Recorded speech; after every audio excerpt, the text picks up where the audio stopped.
مومنوں، شیطان کے قدموں پر نہ چلنا، اور جو شخص شیطان کے قدموں پر چلے گا تو شیطان تو بے حیائی کی باتیں اور برے کام ہی بتائے گا۔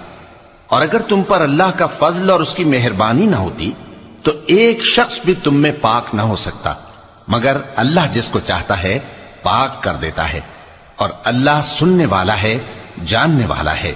اور جو لوگ تم میں صاحب فضل اور صاحب مال ہیں وہ اس بات کی قسم نہ کھائیں کہ رشتہ داروں اور محتاجوں اور وطن چھوڑ جانے والوں کو کچھ نہیں دیں گے، اور ان کو چاہیے کہ معاف کر دیں اور درگزر کریں۔